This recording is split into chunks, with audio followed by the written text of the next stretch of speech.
आज हम कक्षा 6वीं का अध्याय 6 पूर्णांक पढ़ेंगे, गणित विषय का, जिसमें हम पूर्णांक में देखेंगे और सीखेंगे। जैसे हमने जाना, कभी हमारे मौसम में तापमान में कमी आ जाती है, कभी भाव में कमी आ जाती है, कभी परीक्षा में कम अंक आ जाते हैं, कभी ज़्यादा आ जाते हैं। तो जो कमी होती है उसे हम माइनस से, और जो लाभ या अधिकता होती है उसे हम धनात्मक चिन्ह से प्रदर्शित करते हैं। सर्दी, गर्मी, लाभ, हानि, समुद्र तल से ऊंचाई, गहराई, कई परिस्थितियों को जो है हम ऋणात्मक और धनात्मक चिन्हों से व्यक्त किया जाता है। जैसे कि अगर तापमान कम हो गया है -4 डिग्री शून्य से, तो उसे लिखेंगे -4 डिग्री सेंटीग्रेड। और अगर अधिकतम हो गया है 0 से ऊपर, तो हम लिखेंगे 4 डिग्री सेंटीग्रेड। तो ये देखिए, कमी को इस प्रकार ऋण चिन्ह से और अधिकता को धन चिन्ह से हम प्रदर्शित करते हैं। हम ये संख्या रेखा को देखेंगे, जो कि बहुत महत्वपूर्ण है। इस पाठ में कई प्रश्न हैं जो हमें संख्या रेखा पे प्रदर्शित करना है। ये पूरी एक रेखा है और रेखा के मध्य में शून्य है, और शून्य से दाईं ओर धनात्मक संख्याएं, बाईं ओर ऋणात्मक संख्याएं हैं। दाईं ओर धनात्मक संख्या बढ़ती जाती हैं, प्रत्येक संख्या अगली संख्या से छोटी होती है। ऋणात्मक संख्या में प्रत्येक बाईं वाली संख्या से दाईं वाली संख्या बड़ी होती है। ऋणात्मक संख्या में जितनी बड़ी संख्या में ऋण का चिन्ह होगा, वो छोटी संख्या से उतनी ही छोटी होगी। -8 और -7 में -8 छोटा है -7 से। -1 छोटा है 0 से, और 0 छोटा है 1 से। 0 के बाईं ओर -1 है, 0 के दाईं ओर -1 है। दोनों का, 0 का परवर्ती का पूर्ववर्ती 0 होगा। परवर्ती अर्थात अगली संख्या, पूर्ववर्ती अर्थात पीछे की संख्या, पिछली संख्या। तो इसमें हम पूर्ववर्ती परवर्ती भी पढ़ेंगे। ये देखिए, 0 से दाईं ओर 1 कदम चलने पर 0 की परवर्ती संख्या 1 होगी, जबकि 1 कदम और चलने से परवर्ती संख्या 2 प्राप्त होगी। इस प्रकार 0 से दाईं ओर चलने पर तो हमें सभी संख्याएं धनात्मक रूप में प्राप्त होती हैं, लेकिन 0 के बाईं ओर चलने पर हमें प्रत्येक संख्या जो है ऋणात्मक रूप में प्राप्त होती है। ये देखिए, ये संख्या का क्रम है जो कि संख्या रेखा पर प्रदर्शित करते हैं हम। अब हम यहाँ देखेंगे कि 0 जो है वो -1 से बड़ा है, जबकि 1 0 से बड़ा होता है। -1 -2 से बड़ा है, जबकि 2 1 से बड़ा होता है। -2 -3 से बड़ा है, जबकि 3 2 से बड़ा होता है। तो हमने जाना कि संख्या में अगर ऋणात्मक चिन्ह है तो वो छोटी संख्या से भी छोटा होगा। बड़ी संख्या भले ही है, लेकिन ऋणात्मक चिन्ह होने की वजह से वो संख्या छोटी संख्या से भी छोटी हो जाती है। हम इस चार्ट के माध्यम से समझेंगे पूर्ववर्ती संख्या और परवर्ती संख्या। जैसे कि 1 है, इसकी पूर्ववर्ती 0 और परवर्ती 2। हम देखते जाएंगे। ये देखिए, पूर्ववर्ती परवर्ती, पूर्ववर्ती परवर्ती। ये देखिए, ये पूर्ववर्ती और ये परवर्ती, अर्थात पिछली संख्या अगली संख्या, पिछली संख्या अगली संख्या। इसे हम पूर्ववर्ती और परवर्ती के नाम से जानते हैं।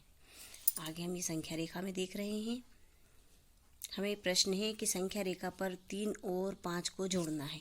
तो हम संख्या रेखा पे 3 देखेंगे कहाँ है, दाईं ओर है 3, और फिर उसमें जोड़ देंगे 5, तो हमें प्राप्त हो जाएगा 8। हमारा उत्तर होगा 8। इन प्रश्नों के माध्यम से हम संख्या रेखा पे जोड़ना संख्याओं को देखेंगे। हमें -8 में घटाना है -10, तो ये माइनस मिलके प्लस हो जाता है। तो -8 में जब हम 10 को घटाएं, -10 को घटाएंगे तो हमें धन का 2 प्राप्त होगा। ये देखिए, -8 यहाँ तक, फिर -10 जब हमने घटाया तो हमें ये 2 प्राप्त हुआ धनात्मक। फिर हम यहाँ देखेंगे -10 से हमें -4 घटाना है, तो हमने देखा ये माइनस मिलके प्लस हो जाएगा। तो -10 से जब हमने 4 घटाया तो -6 आया। तो हम ये संख्या रेखा पे प्रदर्शित करेंगे -6। ये रेखा तो हमने आपको समझाने के लिए खींची है, आप मत खींचिएगा। जहाँ आंसर आएगा वहाँ इस तरह से डॉट लगा के और गोला लगा दीजिएगा, और ये संख्या, इसे हम प्रदर्शित कर देंगे। अगला प्रश्न हम देखते हैं। संख्या रेखा पर 0 के दाईं ओर 5 इकाई की दूरी पर पूर्णांक है। दाईं ओर सभी संख्या धनात्मक होती है, तो इसका उत्तर 5 होगा। ऋण 5 और 5 के बीच स्थित पूर्णांकों की संख्या। तो हमने देखा -5 और 5। हम संख्या रेखा पर आते हैं। ये देखिए, संख्या रेखा है, ये -5 और ये 5 के बीच में पूर्णांकों की संख्या, तो 1 2 3 4 5 6 7 8 9, दोनों के बीच में कितनी संख्या है? 9, तो इसका उत्तर होगा 9। -1 से 3 अधिक कितना होगा? तो -1 से 3 अधिक, -1 से 3 अधिक, ये देखिए संख्या रेखा पे हम देखते हैं -3 से 3 अधिक, तो 1 2 3, सॉरी 3 से नहीं, -1 से 3 अधिक 1 2 3, तो इसका उत्तर आएगा 2। ये देखिए 2। पूर्णांक 8 की पूर्ववर्ती संख्या क्या है? 8 की पूर्ववर्ती 7 होगी। अगला प्रश्न हम देखते हैं, शून्य के पूर्ववर्ती का परवर्ती होगा। शून्य की पूर्ववर्ती -1 और फिर परवर्ती शून्य ही होगा। अगला प्रश्न हम देखते हैं, -1 और -1 के बीच में कौन सा पूर्णांक होगा? तो शून्य होगा। ये देखिए -1 और 1 के बीच में शून्य आ रहा है, तो शून्य पूर्णांक होगा। अब हम देखते हैं, समुद्र तल से 100 मीटर नीचे के लिए कौन सा उचित चिन्ह होगा? अब जाहिर सी बात है, नीचे अर्थात माइनस का आएगा, ऊपर अर्थात धन का आएगा, तो ये उचित चिन्ह होगा माइनस। अगला प्रश्न हम देखते हैं, जिस संख्याओं के संग्रहण को क्या कहते हैं? सारी संख्याओं को हम पूर्णांक कहते हैं। अगला प्रश्न हम देखते हैं, 0 और -8 युग्म में कौन सा उचित चिन्ह होगा? देखिए हमने देखा है, माइनस जिस भी संख्या में लग जाएगा और प्रत्येक संख्या, वो संख्या जो है वो अगली पिछली से छोटी होगी। तो ये हमने देखा, -8 इधर आ रहा है और 0 ये है, तो 0 हमेशा ही माइनस के संख्याओं से बड़ा होता है। अगला प्रश्न हम देखते हैं, संख्या +5 और -1 को संख्या रेखा पर निरूपित करना। ये हमने क्या रखा कीजिए, ये +5 हो गया और ये -1 हो गया, हमें -5 प्रदर्शित करना है, तो ये होगा -1 और +5 ही है। अगला प्रश्न हम देखते हैं, -1 धन 8 का मान क्या होगा? तो 8 में से 1 घटाएंगे, 7 आ जाएगा। अगला प्रश्न हम देखते हैं, सीढ़ी चढ़ने पे और सीढ़ी और ऊपर चढ़ने पर भूमि तल की सीढ़ी की ऊंचाई पहुंच जाएंगे। तो हमने देखा अगले प्रश्न में, हम अगला प्रश्न यहाँ देखते हैं, 5 सीढ़ी ऊपर से 3 सीढ़ी ऊपर चढ़ने पे, तो अर्थात जोड़ेंगे हम, तो ये हो जाएगा +8। तो कितनी सीढ़ी चढ़ी? 8। अगला प्रश्न देखते हैं हम, संख्या रेखा की सहायता से -2 और 8 का मान क्या होगा? तो प्लस माइनस माइनस होता है, 8 से 2 घटा देंगे तो धन का 6 आएगा। ये देखिए उत्तर हमारा धन का 6। अगला प्रश्न हम देखते हैं, -12 में से -3 को घटाइए।